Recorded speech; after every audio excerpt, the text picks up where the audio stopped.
Hello everyone. My name is Jennifer and I need to tell you about something that happened in my family. This is a story about trust, lies, and discovering a terrible truth. What I found out changed everything. I am 42 years old. I'm divorced and I have one daughter. Her name is Emma. She is 19 years old. Emma is my whole world. I love her more than anything. When Emma was 10 years old, I divorced her father. It was a difficult divorce. Her father didn't want to be part of our lives anymore. He moved to another state. He never calls. He never visits. He never sends money. So I raised Emma by myself. It was hard, but I did my best. I worked long hours to give her everything she needed. 3 years ago, Emma graduated from high school. She wanted to go to university in another city. She wanted to study graphic design. She was so excited about it. I was proud of her. But university is very expensive. The tuition, the books, the dormitory, the food, everything costs so much money. I knew I had to help her. I'm her mother. That's my job. I sat down with Emma before she left for university.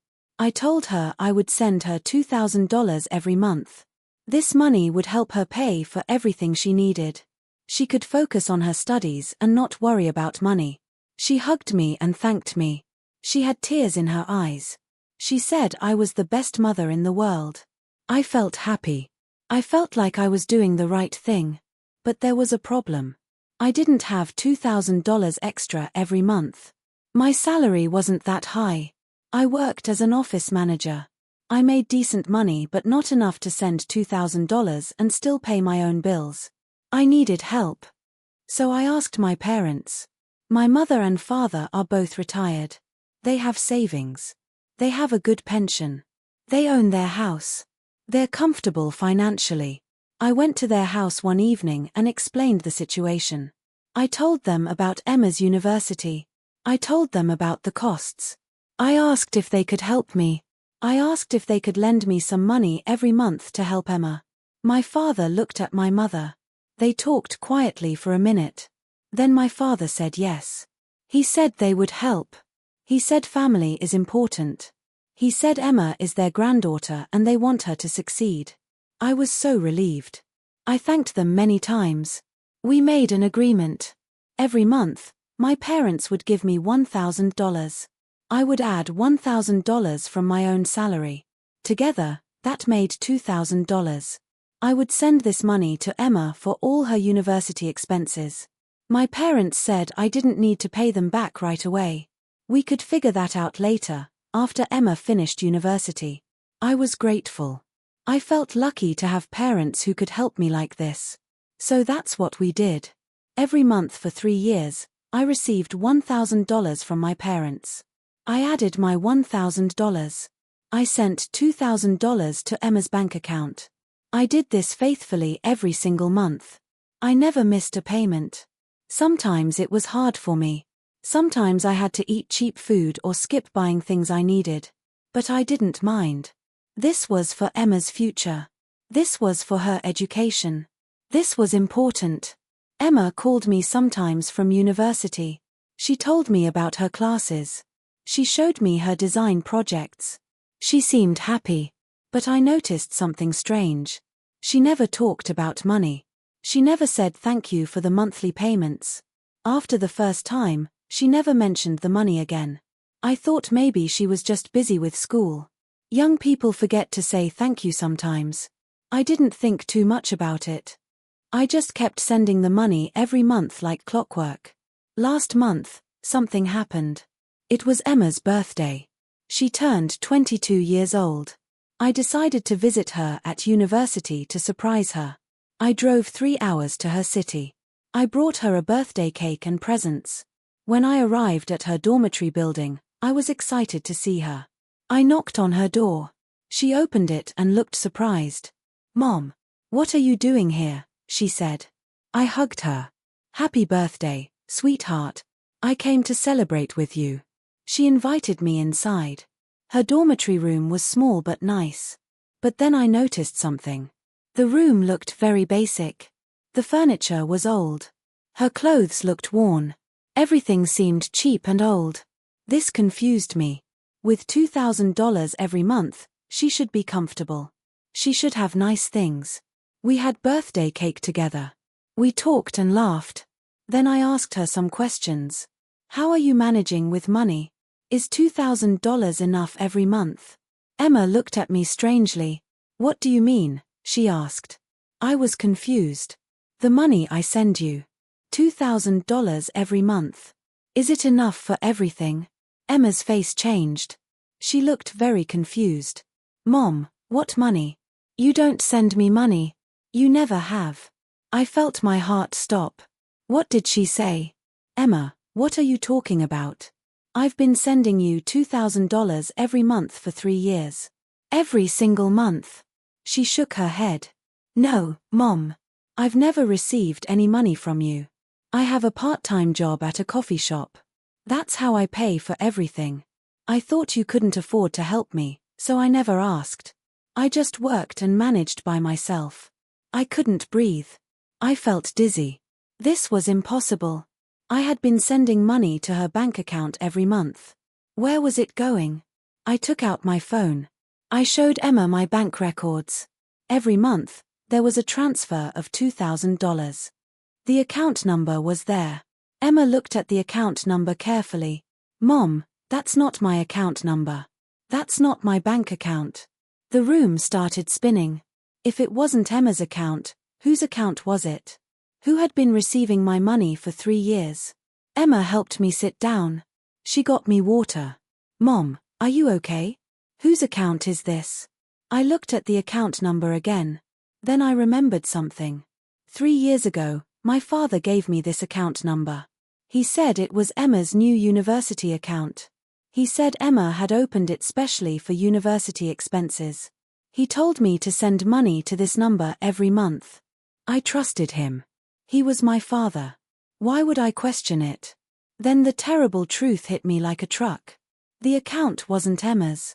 It was my parents' account. They had been stealing my money. For 3 years, they had been taking $2,000 every month from me. They said they were giving me $1,000 to help Emma. But they were taking back their $1,000 plus my $1,000. They were taking everything. I calculated quickly in my head. $2,000 every month for 3 years. That was $72,000. They had stolen $72,000 from me. I felt sick. I ran to the bathroom and threw up. Emma followed me. She was scared. Mom, what's happening? Please tell me. I told her everything. I told her about the arrangement with my parents. I told her about the account number. I told her about the missing money. Emma's eyes filled with tears. Grandma and Grandpa did this. Why would they do this? I didn't know. I didn't understand. How could my own parents steal from me? How could they lie to me for 3 years? How could they let me struggle and work hard while they took everything? I left Emma's dormitory. I drove straight to my parents' house. It was late evening, but I didn't care. I was shaking with anger. I banged on their door. My father opened it. He smiled when he saw me. Jennifer, what a nice surprise. I pushed past him into the house. My mother was sitting on the sofa watching television. She looked up and smiled too. Hello dear, we weren't expecting you. I stood in front of them. I was so angry I could barely speak. Where is my money? I said. They looked confused. What money, dear? My mother asked. I laughed, but it wasn't a happy laugh. The $72,000 you stole from me. The money I thought I was sending to Emma for university. Where is it? Both their faces went completely pale. My father's smile disappeared. My mother's hand went to her mouth. They knew I had discovered their lie. Jennifer, let us explain, my father started. I interrupted him. Explain? Explain how you stole from your own daughter. Explain how you lied to me for 3 years. Explain how you let me think I was helping Emma while you were taking everything. My mother started crying. Fake tears probably. We needed the money, she said quietly. I stared at her. You needed it. You told me you were comfortable. You told me you wanted to help Emma. But you were just taking my money. Both of you. My father sat down heavily. He looked old suddenly. We made bad investments, he said. We lost a lot of our savings. We had debts. We needed money, but we were too proud to tell you. When you came asking for help with Emma, we saw an opportunity. We're sorry. We planned to tell you eventually. I couldn't believe what I was hearing. So you let me work extra hours. You let me struggle. You let me eat cheap food and wear old clothes. You watched me sacrifice everything while you spent my money. And Emma has been working at a coffee shop this whole time. She's been struggling to pay for everything by herself. She never received a single dollar from me because of your lies. My mother was crying harder now. We're sorry. We're so sorry. We'll pay you back. I laughed again. Pay me back? With what money? You just said you're in debt. You don't have $72,000. My father looked at the floor. We spent it, he admitted. We paid our debts. We went on vacations. We bought new things for the house. We lived well. We didn't think you would find out. I felt like my heart was breaking. These were my parents. The people who raised me. The people who should love me and protect me. But they had used me. They had stolen from me. They had betrayed me in the worst way possible. I never want to see you again, I said quietly. You are not my parents anymore. Don't call me. Don't come to my house. Don't contact Emma. You are dead to me. I walked out of their house. I heard my mother calling my name, but I didn't turn back. I drove back to Emma's dormitory. When I got there, she was waiting for me. She hugged me tight. What happened, Mom? I told her everything. She cried with me. I'm so sorry, Mom. I'm sorry you lost all that money because of me. I held her face in my hands. No, Emma. This is not your fault. This is their fault. They are the criminals. They are the liars. Not you. Never you. We talked for hours that night. I told Emma I would help her properly now. I would send money directly to her real account. It wouldn't be $2,000 anymore because I didn't have my parents' help. But I would send what I could. Emma shook her head. Mom, you've already sacrificed so much. I have my job. I can manage. Please don't worry about me. But I insisted. From now on, I send Emma $500 every month. It's what I can afford from my real salary. It's not much, but it helps her. She still works at the coffee shop part-time. She's managing. She's strong, just like her mother. As for my parents, I never spoke to them again. They tried calling many times. They sent letters. They came to my house, but I didn't open the door. After a few months, they stopped trying. I heard from a neighbor that they sold their house. Maybe they really did have serious money problems. But I don't care anymore. They made their choice when they decided to steal from me.